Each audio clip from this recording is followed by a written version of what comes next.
बहुत समय पहले पुराने चाइना के नॉर्थ प्रोविंस में 3 मॉन्क्स रहते थे। उनका नाम किसी को नहीं पता, क्योंकि उन्होंने कभी किसी को अपने बारे में कुछ बताया ही नहीं। चीन में उन्हें बस 3 हंसते हुए भिक्षुओं के नाम से जाना जाता था। वे तीनों सिर्फ एक ही काम करते, किसी गांव में प्रवेश करते, बाजार के बीचों बीच खड़े होते और जोर जोर से हंसना चालू कर देते। वे अपने पूरे अस्तित्व के साथ हंसते। अचानक लोगों का ध्यान उनके तरफ खींचा चला आता और धीरे धीरे चारों तरफ एक बड़ी भीड़ इकट्ठा हो जाती। वे इतनी एकाग्रता, तल्लीनता और संपूर्णता के साथ हंसते कि उनकी हंसी देखकर सारा गांव हंसने लग जाता।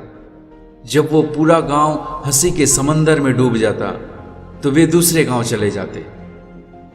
वे ना तो कुछ बोलते, ना कोई उपदेश देते और ना ही किसी को कोई शिक्षा। वे जहां भी जाते अपनी हंसी से ऐसा माहौल बना देते कि लोग अपना सब कुछ भूलकर उनकी हंसी में शामिल हो जाते।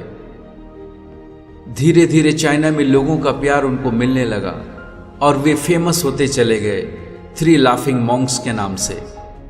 इनसे पहले और इनके बाद भी कभी किसी ने ऐसा प्रचार नहीं किया कि जीवन एक हंसी होनी चाहिए और कुछ नहीं। वे किसी व्यक्ति विशेष पर नहीं हंसते थे। वे ऐसा हंसते थे कि उन्होंने ब्रह्मांडी मजाक को ही समझ लिया हो या मानो ईश्वरी मजाक को समझ लिया हो। बिना एक भी शब्द बोले उन्होंने पूरे चाइना में इतना आनंद फैलाया जैसे इनसे पहले किसी ने ना फैलाया हो। जब लोग उनसे उनका नाम पूछते तो वे केवल हंसते। इस प्रकार उनका नाम बन गया 3 हंसते हुए भिक्षु, 3 लाफिंग मॉन्क्स। पूरे चाइना में लोगों को हंसाते हंसाते समय के साथ वे बूढ़े हो गए और एक रात जब वे एक गांव में ठहरे हुए थे, उन तीनों में से एक भिक्षु की मौत हो गई। पूरा गांव स्तब्ध रह गया। पूरा गांव ये उम्मीद कर रहा था कि जब उनमें से एक भिक्षु की मृत्यु हो गई है तो बाकी 2 जरूर रोएंगे और ये देखने लायक होगा, क्योंकि किसी ने भी इनको रोते हुए नहीं देखा था। जब सुबह हुई तो पूरा गांव इकट्ठा हुआ, लेकिन दोनों भिक्षुक लाश के पास खड़े होकर जोर जोर से हंस रहे थे। ऐसी हंसी जो उन्होंने पहले कभी न हंसी हो। गांव के कुछ बड़े बुजुर्गों ने उन्हें समझाने की कोशिश की, यह आदमी आपका साथी था और इसकी मृत्यु पर आपको हंसना नहीं चाहिए। उस दिन पहली बार भिक्षुओं ने लोगों से बात की और कहा, हम हंस रहे हैं क्योंकि यह आदमी जीत गया है। हम हमेशा सोचते थे कि हम में से पहले कौन मरेगा, लेकिन इसने पहले मरकर हमें हरा दिया। हम अपनी हार व इसकी जीत पर हंस रहे हैं। इसके अलावा यह कई वर्षों तक हमारे साथ रहा। हम एक साथ हंसे और हमने एक दूसरे की मौजूदगी का आनंद लिया। इसे अंतिम विदाई देने का इससे अच्छा तरीका क्या हो सकता है। हम केवल हंस सकते हैं। लेकिन पूरा गांव उदास था।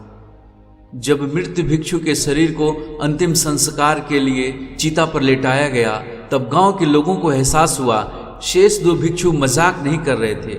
वे तीसरा जो मृत था वो भी हंस रहा था। चीन में यह प्रथा थी कि जब किसी इंसान की मृत्यु हो जाती है तो उसके पुराने कपड़े उतार कर, नहला धुलाकर उसे नए कपड़े पहना दिए जाते थे। लेकिन मरने से पहले उस भिक्षु ने अपने साथियों से अपने कपड़े नहीं बदलने के लिए कहा था। तीसरे भिक्षुक ने कहा था, मुझे स्नान नहीं कराना, क्योंकि मैं कभी अशुद्ध हुआ ही नहीं। मेरे जीवन में इतनी हंसी आई कि कोई अशुद्धता जमा ही नहीं हो सकी। मैंने कोई धूल जमा नहीं की है। हंसी हमेशा ताजा और युवा होती है, इसलिए मेरे कपड़े नहीं बदलना।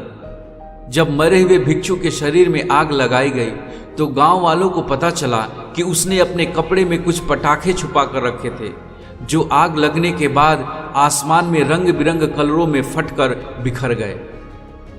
और यह देखकर पूरा गांव एक बार फिर जोर जोर से हंसने लगा। तो इस तरह वो तीसरा मॉन्क मरने के बाद भी पूरे गांव को हंसा गया। यह देखकर दोनों भिक्षुओं ने कहा, चालाक आदमी, तुम मर गए हो, लेकिन तुमने हमें यहां भी हरा दिया। गांव वालों के चेहरे पर यह आखिरी हंसी थी।